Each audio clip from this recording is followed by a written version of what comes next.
Imaginez, vous vous réveillez dans un monde plus froid que moins 40, moins 60, voire moins 84 degrés.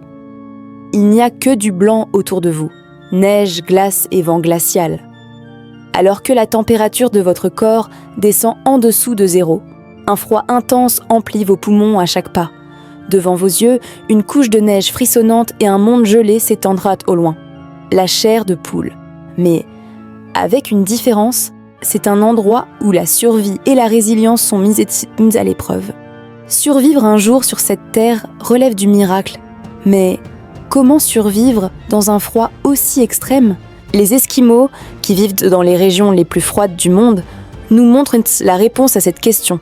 Et il ne s'agit pas seulement d'une lutte physique pour la survie. À chaque étape, ils parviennent à vivre dans ces conditions difficiles en s'appuyant sur leur culture, leurs connaissances et leur lien avec la nature. Mais qu'en est-il du sommeil ? Ouais, et vous avez bien entendu. Dormir à moins 84 degrés.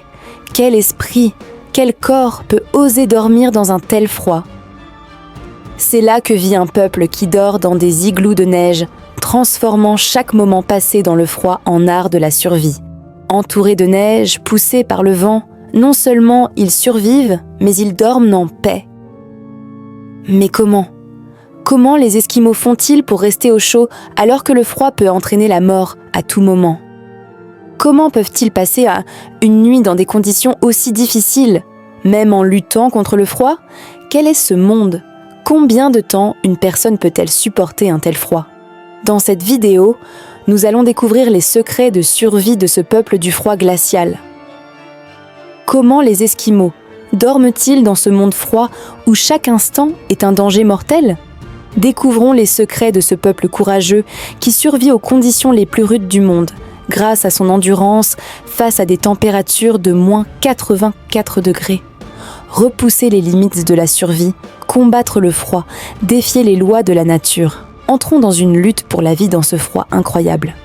Aujourd'hui, nous allons découvrir l'art de la survie dans l'une des régions les plus froides du monde. Comment les Esquimaux dorment à moins 84 degrés centigrades, lorsque les températures peuvent atteindre moins 40, moins 60 et même moins 80 degrés. Les méthodes de survie des Esquimaux nous inspirent tous. Mais est-il possible de dormir par un froid aussi intense ? À la recherche de la réponse, nous examinerons en profondeur leur culture, leurs traditions et leurs liens avec la nature. Tout d'abord, nous devons comprendre les principes de base de la survie dans ce froid extrême. Les Esquimaux savent depuis des générations comment protéger leur corps contre le froid. Mais il ne faut pas oublier une chose. Ils portent des vêtements très spécialisés pour protéger leur corps du froid. Ils sont généralement équipés de vêtements épais fabriqués à partir de matériaux naturels tels que la laine, la peau d'agneau et les peaux d'animaux. Les vêtements traditionnels portés par les Esquimaux sont très efficaces pour garder le corps aussi au chaud. Ces vêtements forment des couches qui emprisonnent la chaleur du corps à l'intérieur, empêchant tout contact direct avec l'air glacial de l'extérieur. En même temps, les vêtements supplémentaires, tels que les couvre-chefs et les gants, sont essentiels. Ce n'est pas seulement ce qu'ils portent, mais aussi la façon dont leur corps lutte contre le froid. Qu'en est-il du sommeil ? Dans le froid, un bon sommeil est la clé de la survie. Les igloos, les maisons traditionnelles des Esquimaux, offrent une chaleur très efficace. Ces igloos aident à maintenir la chaleur à l'intérieur en bloquant l'air gelé à l'extérieur. La température à l'intérieur est généralement maintenue entre 0 et 5 degrés, ce qui garantit que les corps ne se refroidissent pas. Les blocs de neige dans les murs agissent comme un isolant naturel. Cependant, la position de sommeil des Esquimaux est également choisie avec soin.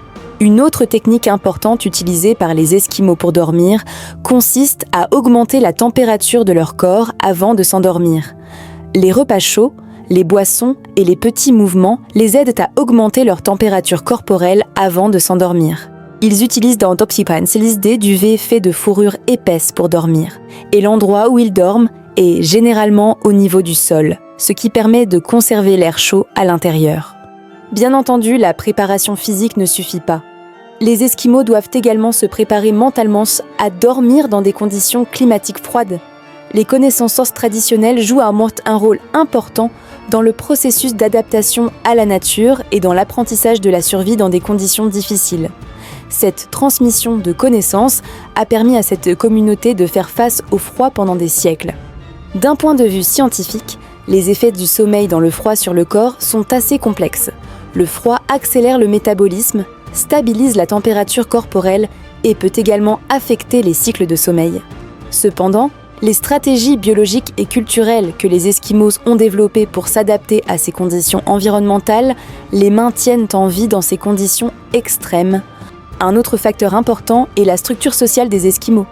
Les familles dorment ensemble pour se réchauffer, ce qui les rapproche non seulement physiquement, mais aussi émotionnellement.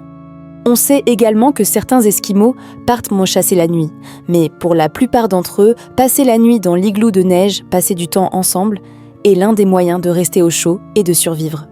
En conclusion, ce que nous avons appris sur la façon dont les Esquimaux dorment par -84 degrés Celsius montre à quel point l'homme peut s'adapter à la nature.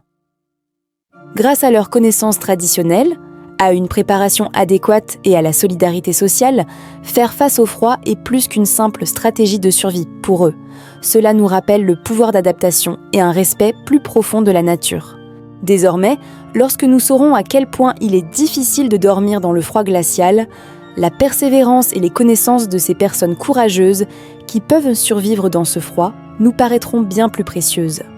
Lorsque l'on y réfléchit bien, la vie est parfois aussi profonde que les défis auxquels nous sommes confrontés. La lutte des Esquimaux pour survivre dans les environnements les plus froids du monde, à -84 degrés centigrades, nous montre comment nous pouvons faire face aux difficultés que nous rencontrons à chaque instant de la vie. Elle nous rappelle à quel point nous pouvons être forts, rester unis et surtout faire preuve d'intelligence pour survivre dans un monde qui nous met constamment à l'épreuve, parfois en nous brisant, parfois en nous refroidissant. Les Esquimaux s'adaptent à leur environnement en respectant la nature tout en protégeant leur corps contre le froid. Il ne s'agit pas seulement d'une lutte extérieure, mais aussi d'un test de résilience intérieure, de la force d'une communauté et de la manière dont l'héritage culturel peut être combiné pour survivre. Ces personnes utilisent NOSPAT non seulement leur force physique pour lutter contre le froid, mais aussi leur intelligence, leur expérience et leurs connaissances traditionnelles. Et peut-être que la vraie leçon ici n'est pas la force du froid et des difficultés, mais la façon dont nous pouvons les combattre pacifiquement, mais aussi courageusement. Quelle que soit la dureté et la cruauté de la nature, nous pouvons survivre sans perdre notre respect pour elle. Nous aussi, nous pouvons nous inspirer de cet enseignement, quelle que soit l'ampleur des défis auxquels nous sommes confrontés. Dans l'adversité, nous devons nous souvenir de notre interconnexion, de notre force et du fait que nous pouvons vaincre en nous soutenant les uns les autres au sein de la communauté. En luttant contre le froid, les Esquimaux démontrent également le pouvoir de la solidarité, de la connaissance, de l'histoire et de la structure sociale. Nous sommes tous confrontés aux tempêtes de la vie. Parfois, le froid peut être glacial et effrayant. Mais comme les Esquimaux, nous devons trouver notre force intérieure, affronter le froid et nous rassembler pour nous réchauffer. Quelle que soit la force des vents, quelle que soit l'épaisseur de la neige, c'est ensemble que nous sommes forts. Les secrets de la survie ne concernent pas seulement l'endurance physique, mais aussi l'endurance mentale et spirituelle. Dans la lutte pour la survie, nous devons trouver notre résistance intérieure. Il est possible de surmonter les difficultés non seulement avec la force extérieure, mais aussi avec le courage intérieur. Avec le froid sombre qui nous habite, nous ne devons pas oublier que nous devons trouver la force et le courage de survivre. Les Esquimaux nous montrent que la survie dans les conditions les plus difficiles du monde n'est possible que grâce à la force d'une culture, d'un savoir, d'une communauté et de l'amour des uns pour les autres. Le froid nous mettra toujours à l'épreuve, mais la chaleur qui est en nous nous protégera. Quel que soit le froid, il est possible de grandir avec le froid et de survivre avec la chaleur. Lorsque nous apprenons cette leçon, chaque obstacle auquel nous sommes confrontés se transforme en une plus grande opportunité. Les méthodes de survie des Esquimaux nous rappellent à quel point l'esprit et le corps humain sont forts. Avec cette force, osons surmonter toutes sortes de difficultés, en paix avec la nature et en nous soutenant toujours les uns les autres.